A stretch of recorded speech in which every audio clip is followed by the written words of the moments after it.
오늘 구절은 창세기 15장 8절입니다. 한 절 말씀입니다. 그가 이르되 주 여호와여 내가 이 땅을 소유로 받을 것을 무엇으로 알리이까? 무엇으로 알리이까? 네. 사람들 사이에는 약속을 합니다. 그죠? 네, 그 약속을 하는 관계는 여러 가지 관계죠. 거래처와의 약속, 계약, 또는 사랑하는 사람들과의 약속. 그러나 그 약속들이 어떨 때는 신실하게 지켜지기도 하지만 깨지기도 합니다. 영원할 것 같았던 사람들의 사랑에 대한 약속도 변하죠. 사람들은 그래서 변치 않는 약속을 당부하고자 열쇠 같은 것들 만들어서 걸기도 하죠. 그죠? 우리가 뭐 남산이나 무슨 뽕래프 다리 이런 데 가면은 남녀간의 사랑이 깨지지 않게 하려고 열쇠를 갖다가 잠궈 놓고 열쇠를 강물에 던져버리는 이런 것도 봅니다. 서로를 사랑하거나 또 믿을 수 없는 관계의 사람들끼리 약속을 할 때는 더더욱 상대를 신뢰할 수 없기 때문에 그 서로에게 약속을 담보할 만한 것들을 또 그 방비책을 두기도 하죠. 그래서 약속을 어겼을 경우 위약금을 걸기도 합니다. 또는 약속을 지키지 않을 경우 강제로 이행하라고 강제 이행금을 부과하기도 합니다. 예. 상대방이 변심했거나 약속을 지키지 않을 때 약속을 보장받을 수 있기 때문이죠. 그러나 보면 중요한 사정 변경의 이유가 있을 수 있어요. 그죠? 나도 지키려고 했으나 나도 어쩔 수 없다라는 것입니다. 네가 먼저 어겼기에 나도 어쩔 수 없다라고 변명을 둘러대기도 하죠. 사회에서의 수많은 관계 중에 특별히 우리가 갑을 관계다라고 할 때 한쪽이 약속을 일방적으로 어겨도 한쪽은 일방적으로 희생을 감수해야만 하는 울며 겨자 먹기 식의 상대방의 횡포를 참아내야 하는 경우도 있습니다. 그래서 약속이라는 관계가 항상 공평하거나 약속이라는 관계가 항상 평등하지만은 않은 것 같습니다. 하나님과 인간의 관계에서도 이런 약속의 관계가 있습니다. 하나님은 인간과 이런 약속을 하셨어요. 하나님은 아브라함을 이방 땅에서 불러내시면서 약속을 하셨습니다. 내 자손이 하늘의 별들처럼 많게 될 것이고 내가 너에게 준 이 땅이 그 자손의 소유가 될 것이다 라고 약속하셨습니다. 이 약속은 되게 큰 약속이고 어떻게 보면 첫 번째 약속이 이루어져야만 두 번째 약속도 이루어지는 것입니다. 아브라함은 나이가 늙어가면서 자신의 육신이 아이를 낳을 가능성이 없어져가는 이 자연적인 현상을 받아들일 때 회의와 의심이 있었습니다. 그럴 때 하나님께 물었죠. 그때 하나님이 방패이시고 이 모든 것에 대한 또 상급이라고 말씀해 주시며 그에게 또 한 번 다시 약속을 상기시켜 주셨습니다. 그럴 때 아브라함은 그것을 믿었고 하나님은 그 믿음을 의로 여기셨다라고 합니다. 바로 그 멋진 아브라함의 믿음의 고백이 있은 후에 오늘 본문이 나타나는 것이죠. 8절에 보면 그가 이르되 주 여호와여 내가 이 땅을 소유로 받을 것을 무엇으로 알릴까? 자, 자손이 많아질 것에 대한 약속을 하나님이 믿게 해주셨죠. 별들을 보면서 시청각 교육으로 믿게 해주셨어요. 그러면 그 수많은 자손이 갖게 될 거라고 말씀하신 이 땅에 대한 약속도 그것을 내가 믿을 수 있는 근거가 무엇입니까? 라는 겁니다. 어떻게 보면 나는 못 믿겠으니 믿을 수 있도록 뭔가 근거를 대라. 나의 불신에 대한 이 불신을 하나님께 따져보겠다는 질문처럼 보일 수 있습니다. 그러니까 증표를 달라고 하잖아요. 증표를 달라고 하는 것은 내가 온전히 믿을 수 있도록 간구하는 것이기 때문에 그런데 여기서 중요한 것은 차이가 있다는 거예요. 믿지 못하기 때문에 증거를 구하는 게 아니라 믿기 때문에 증거를 구하고 있다는 것입니다.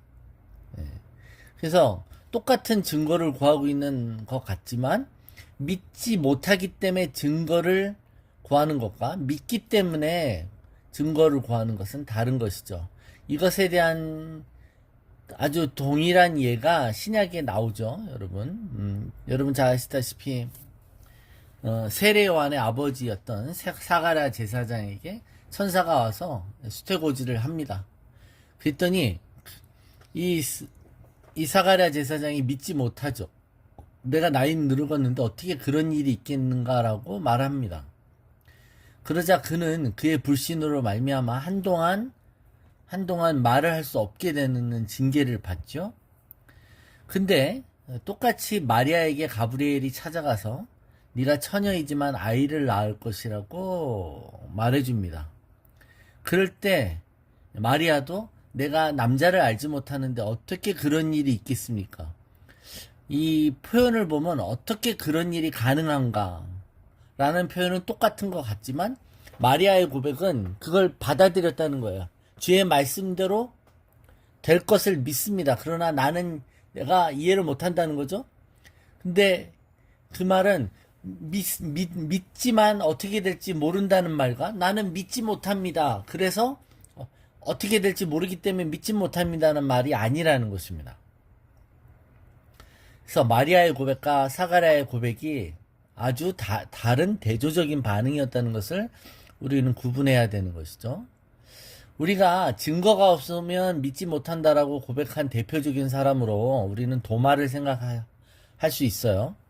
도마는 예수님이 부활하셨다는 소식을 다른 제자로부터 들었고 예수님이 나타날 당시 부활 후 나타났을 때 그 자리에 없었어요. 그래서 내가 직접 옆구리에 손을 넣어보기 전에는 또 못자국 난 손을 만져보기 전에는 나는 믿지 못한다 라고 말했습니다. 그죠? 그럴 때 도마에게 예수님께서 나타나셔서 그에게 이렇게 말씀하셨죠. 네가 나를 본고로 믿느냐? 보지 않고 믿는 자가 복되다 라고 하셨습니다. 왜 보지 않고 믿는 자가 복된 것이죠? 여러분, 보지 않고 믿는다는 건 우리가 이미 마음으로 보고 있다는 걸 얘기하는 거예요. 그러니까 마음으로 보느냐 눈으로 보느냐의 차이지 존재하지 않는 것이 아니라는 것이죠. 보이지 않는 것들의 증거지 존재하지 않는 것들의 증거가 아닌 것이잖아요. 그래서 오히려 복되다라는 것은 마음으로 볼 수 있다는 것이 복되는 거예요. 우리 요새 주일날 계속 이것들을 생각하라. 우리의 상상과 마음으로 보는 것의 중요성을 얘기하지 않습니까? 보지 않으면 못 믿겠다가 아니라 보고 나서 믿으라고 말씀하신 거예요. 그죠? 믿으면 보는 것과 보지 않는 건 별 상관이 없어요. 보는 것은 부수적인 일이라는 것입니다. 믿음은 바라는 것들의 실상이고 보지 못하는 것들의 증거이기 때문에 그렇습니다. 그래서 가시적인 것에 너무 집착하지 않아야 됩니다. 가시적인 것에 집착하다 보면 속아요. 많은 그런 마술사들의 트릭이 뭡니까? 눈을 속이는 거잖아요. 내가 보는 것, 착각, 착시 이런 것들을 통해 속이는 겁니다. 보는 것에 집착하면 실제로 오히려 속는 수가 많다는 겁니다. 아브라함은 지금 하나님께 증거를 달라고 요구하고 있습니다. 믿지 못하겠으니 믿게 해주세요가 아니라 나는 하나님께서 나에게 수많은 자손을 주실 것과 또 그 자손에게 땅을 주실 것도 믿습니다. 그런데 과연 어떻게 그 일이 일어나게 될지 그 과정을 설명해 달라는 거예요. 그 과정을. 즉 약속하세요가 아니라 어떻게 일어납니까? 라가 그게 이 질문의 포인트인 것입니다. 그러니까 믿기 때문에 하나님의 약속의 성취 과정에 대한 구체적인 계시를 구하는 것입니다. 저와 여러분이 우리 삶에 하나님이 역사하시고 매 세밀하게 간섭하고 계시다는 걸 믿으십니까? 그렇다면 우리는 막연하지 않을 거라는 겁니다. 막연하지 않기 때문에 하나님이 어떻게 일하실지 알고 싶을 거라는 거예요. 그래서 우리는 기도할 때 구체적으로 더 기도하게 되고 구체적으로 더 상상하고 그려보게 되는 것입니다.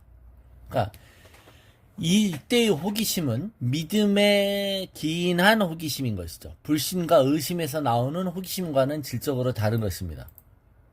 믿기 때문에 하나님의 말씀이 성취될 것을 알기 때문에 하나님 보여주세요 라고 말하는 겁니다.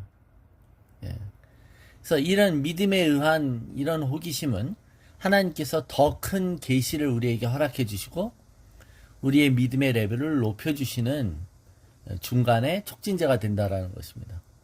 오늘 아브라함은 하나님께 구했습니다. 그죠? 예. 무엇으로 알 수 있습니까? 어떻게 알 수 있습니까? 예. 우리가 하나님께 구해야 되는 게 그거예요. 그죠? 너는 내게 부르짖으라. 내가 내게 응답하겠고 네가 알지 못하는 크고 비밀한 일을 너에게 은밀한 것을 보이겠다. 그러니까 부르짖는 자, 궁금해하는 자, 보고 싶은 자, 하나님의 역사를 알고 싶은 자, 주님의 길을 이해하고 싶은 자에게 하나님이 허락하시는 줄로 믿습니다.